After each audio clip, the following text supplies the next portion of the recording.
War, Russia, Ukraine, everybody's talking about it, you've heard it all, but you know one thing that I think would be an interesting topic amongst all this craziness? Focusing on some of the badass motherfuckers that are popping up from this war. For example, this Ukrainian soldier who has a sinister message for the Russian invaders.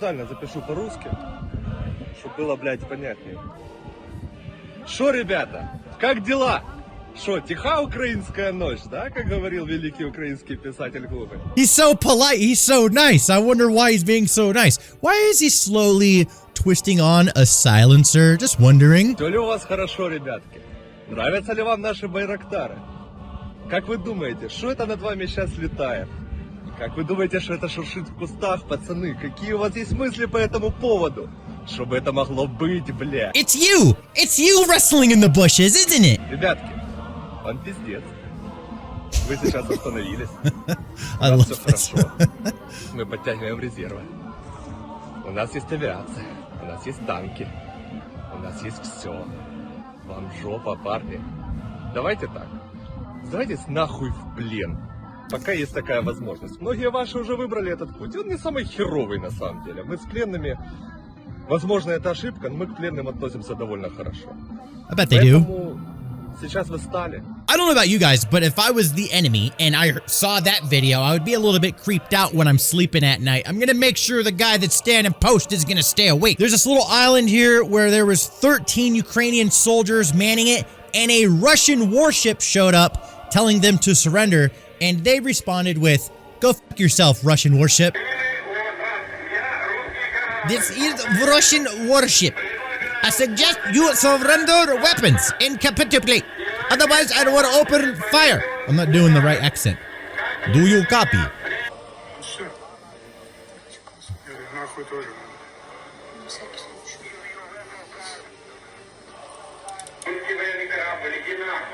Now, those are some badass motherfuckers if I ever seen them. You know, they're facing a Russian warship. They're like, "Hey, if you don't surrender, we're gonna kill you." And they're like, "Go f*** yourself." There's that ship in the distance. Kind of hard to see, but there it is. Gnarly. If I had to guess, that "go f*** yourself" Russian warship is going to be a clip to go down in history. I bet people will look at that clip like 100 years from now, people studying these wars and stuff, and that's just going to be a legendary clip.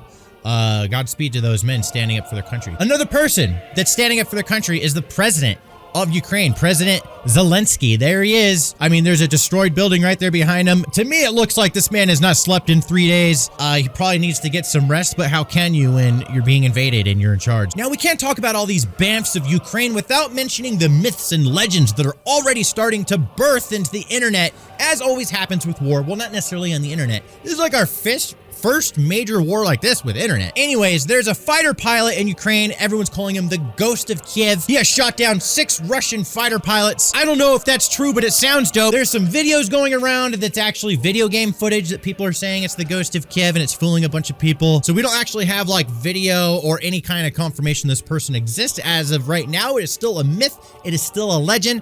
But you know what people need in a time of war is they need their heroes. They need people that can strengthen them. So I'm all for it. Twitter is going nuts over this though. There's like so much posts about the Ghost of Kiev, and you know, you could tell how energized everyone is. People are painting stuff, making art, even though we can't even see them. You know, we've seen some badass motherfuckers, we've seen some myths, we've seen some legends, but we have to give tribute to the men that are simply leaving their families behind to go fight in this war.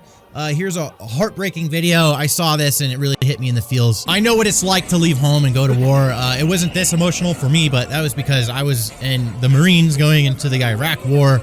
You know, we were OP. We weren't like the underdog defending our country and fighting for our people. You know what I mean? It's a little bit different of a war. But leaving home is sad. I can only imagine what it's like leaving home when it's this dire. There really is a low chance of coming back, you know? Man, he's just breaking down it. I feel so bad.